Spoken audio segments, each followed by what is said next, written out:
আসসালামু আলাইকুম। অবশেষে কিন্তু ই রিটার্ন অনলাইনের মাধ্যমে সাবমিশন শুরু হয়ে গেছে, যেটা অনেকেই আমাকে এতদিন আমার ই রিটার্ন রিলেটেড বিভিন্ন ভিডিওতে কোশ্চেনের মাধ্যমে জানতে চাচ্ছিলেন যে ভাইয়া কবে হচ্ছে আমরা ই রিটার্ন দিতে পারবো, অনলাইনের মাধ্যমে কবে শুরু হচ্ছে। তো শুরু হয়ে গেছে অলরেডি, একদিন হলো। তো এখন থেকে আপনি চাইলে অনলাইনের মাধ্যমে আপনার ই রিটার্নটা সাবমিশন করতে পারবেন। এই যে আপনি যদি স্ক্রিনে দেখতে মানে দেখেন, এখন আমি দেখাচ্ছি।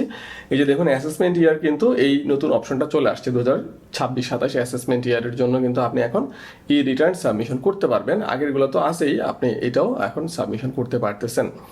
তো এখন এই যে নতুন আপনি 2026-27-এর জন্য সাবমিশন করতে পারবেন, কিছু নতুন পরিবর্তন আসছে।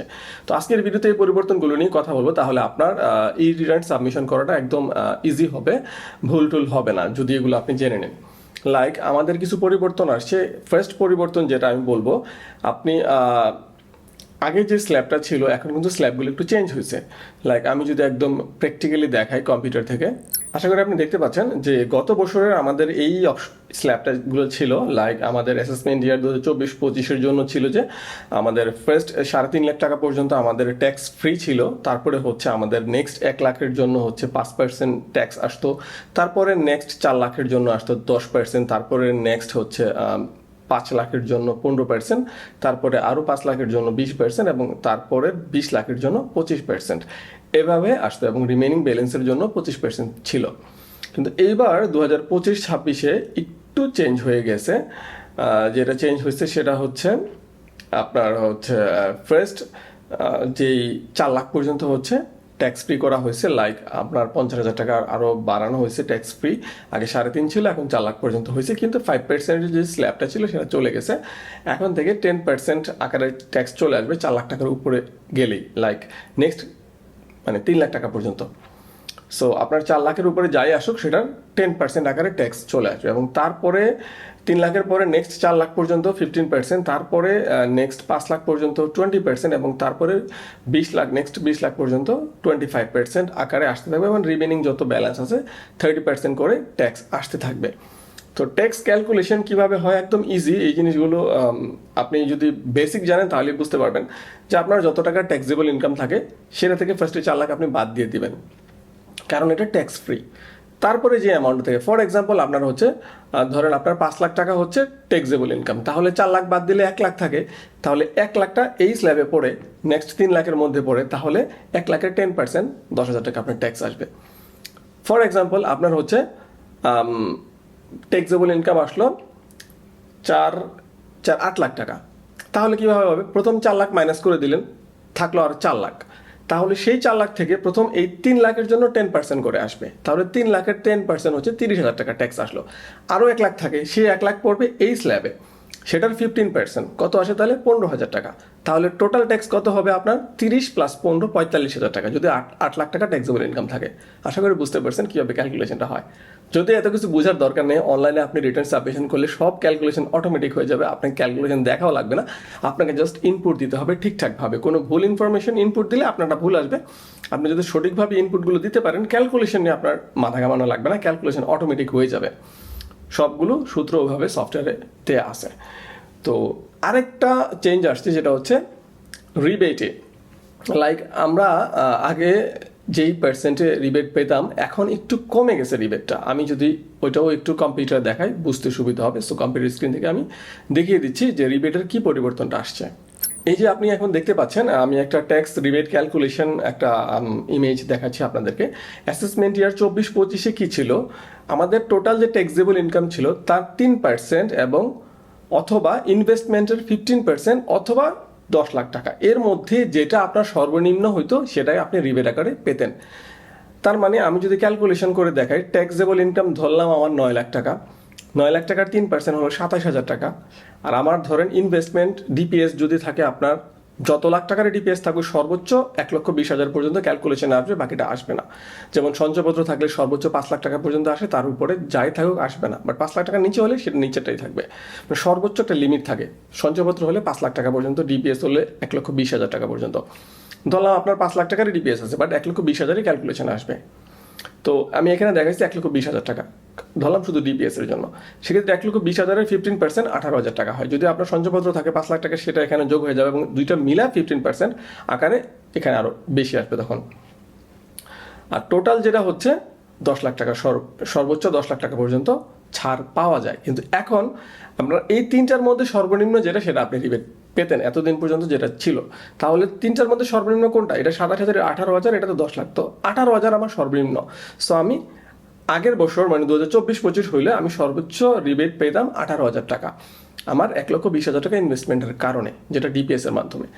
আর এখন এই অর্থ বছরে এসে আমার কি হয়েছে, আমি জাস্ট আগের মতোই ধরেন সব কিছু, আমার 9 লাখ টাকাই হচ্ছে আমার ট্যাক্সেবল ইনকাম। 9 লাখ টাকার 3% রয়েছে, এটা চেঞ্জ হয় নাই। সো 27,000 টাকা আমার রিবেট আসছে। এখানে ইনভেস্টমেন্টের ক্ষেত্রে আগে 15%-এর জায়গায় এখন 10% হয়ে গেছে, এখানেই মাইটটা দিছে, এখানে কমে গেছে। তো আপনার আগের মতোই যদি ইনভেস্টমেন্ট থাকে ডিবিএস 1,20,000 টাকা, তাহলে 1,20,000-এর 10% হয়ে যায় 12,000 টাকা। আর আগে যেটা 10 লাখ পর্যন্ত সর্বোচ্চ ছিল আপনি রিবেট পেতে পারেন, সেটা এখন 7.5 লাখ টাকা হয়ে গেছে। তো এবার হচ্ছে এটা অনেক বড় লোকদের জন্য, আমাদের তো 7.5 লাখ টাকা ওই লেভেলে যাবে না, কারণ আমাদের সবসময় এগুলোই নিচে থাকবে, 7.5 লাখ টাকা নিচে আসবে না। তো এখানে হচ্ছে তিনটার মধ্যে সর্বনিম্ন যেটা, সেটা আপনি রিবেট পাবেন। তাহলে আমাদের সর্বনিম্ন কোনটা দাঁড়ায়? এই 12,000 টাকাই সর্বনিম্ন দাঁড়ায়। সো আমার সেম ইনভেস্টমেন্ট গত বছর যেটা 1,20,000 টাকা ইনভেস্টমেন্টে আমরা 18,000 টাকা রিবেট পেতাম, এখন 1,20,000 টাকা ইনভেস্টমেন্টে আমরা পাবো 12,000 টাকা। সো রিবেট আপনার কমে গেছে। এই হচ্ছে নতুন একটা নিয়মের কারণে আসছে। কিন্তু এখানে আরেকটা মারপ্যাচ আছে।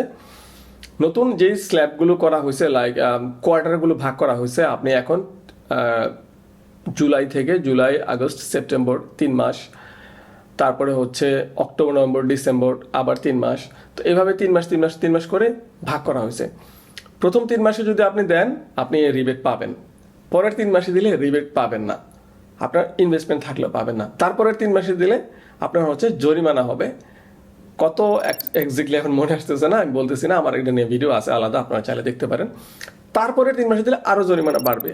সো এখন কিন্তু আগের মতো আর নাই যে আমরা নভেম্বর পর্যন্ত অপেক্ষা করব, নভেম্বর আসলে আমরা ছাপায় পড়বো রিটার্ন দেওয়ার জন্য। এখন কিন্তু রিবেট যাদের দরকার আছে, যাদের হচ্ছে ইনভেস্টমেন্ট আছে, তারা অবশ্যই এই জুলাই, আগস্ট, সেপ্টেম্বরের মধ্যে রিটার্ন জমা দিতে হবে যদি আমরা রিবেট নিতে চাই। আদারওয়াইজ কিন্তু রিবেটটা আমাদের পাবো না। জরিমানা আসবে না নভেম্বর পর্যন্ত, ডিসেম্বর পর্যন্ত, কিন্তু রিবেট পাবেন না। সো সেপ্টেম্বর, জুলাই, আগস্ট, সেপ্টেম্বরের মধ্যে দিয়ে দিতে হবে। এটা একটা নতুন নিয়ম আসছে। আরেকটা নতুন নিয়ম আসছে, যেটা হচ্ছে এতদিন আমাদের কিন্তু একটা সিস্টেম ছিল, লাইক আমি যদি ই রিটার্নের ওয়েব পোর্টালে হচ্ছে লগ ইন করি, লগ ইন করার পরে আমি রেগুলার ই রিটার্নই গেলাম, আমি নেক্সটে যাই, লাইক আমি যদি যাই হচ্ছে এই যে এখানে এডিশনাল ইনফরমেশন, লোকেশন। আমরা এতদিন কি ছিল, ঢাকা উত্তর, ঢাকা দক্ষিণ বা চট্টগ্রাম, এইসব লোকেশন হইলে মিনিমাম রিটার্ন বা মিনিমাম ট্যাক্সটা আসতো কত? 5,000 টাকা। আদার সিটি কর্পোরেশন হলে 4,000 টাকা, সিটি কর্পোরেশনের বাইরে হলে 3,000 টাকা। বাট এখন থেকে আর এটা থাকছে না। যদিও এখানে আমি দেখলাম অনলাইনে অপশনগুলো আছে, কিন্তু আলটিমেটলি ফিল আপ করার পরে আমি চেক করে দেখলাম 5,000 টাকায় আসবে মিনিমাম রিটার্ন। মিনিমাম 5,000-এর নিচে আর নাই।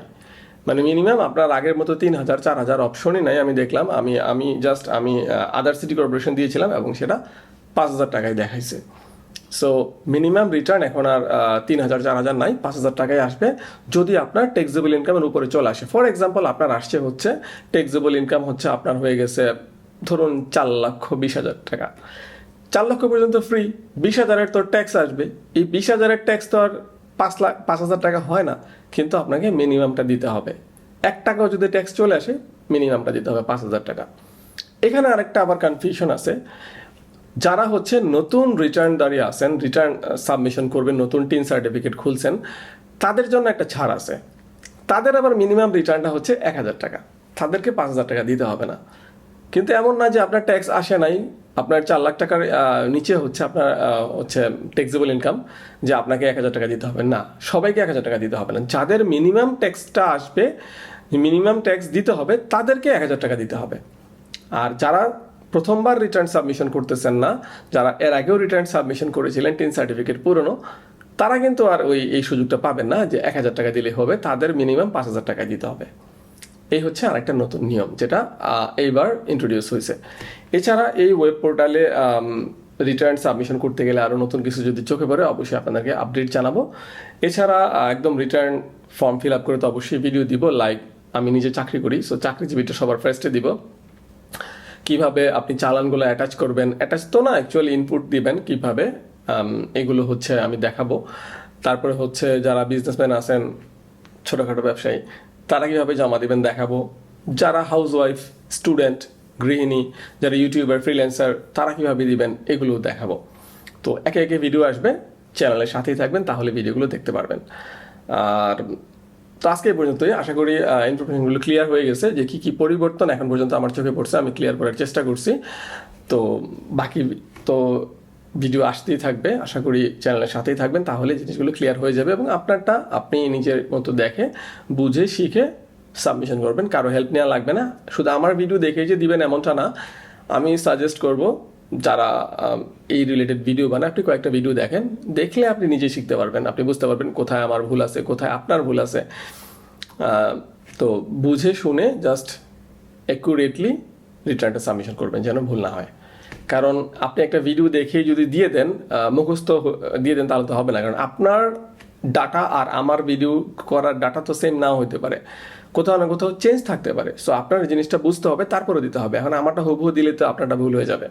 সো জাস্ট আমরা যেটা করি, একটা এক্সাম্পল দেখাই, এই এক্সাম্পল দেখে আপনাকে শিখতে হবে, তারপরে আপনারটা আপনার মতো করে দিতে হবে। তো আজকে এই পর্যন্ত, আশা করি আজকের ভিডিওটা ভালো লাগছে, ইনফরমেটিভ মনে হয়েছে। যদি ইনফরমেটিভ মনে হয়, ভালো লাগে, অবশ্যই ভিডিওটা লাইক করবেন। কোনো প্রশ্ন থাকলে কমেন্ট সেকশনতে খোলা আছে, কমেন্ট করবেন। আর যদি ভিডিওটা ইউটিউব চ্যানেল দেখতেছেন, চ্যানেলটা সাবস্ক্রাইব করে পাশে থাকবেন। আর যদি ফেসবুকে দেখতেছেন, ফেসবুক পেজটা ফলো করে সাথে থাকবেন। আজকে পর্যন্ত, আবার দেখা হচ্ছে নতুন কোনো ভিডিও নিয়ে। আল্লাহ হাফিজ।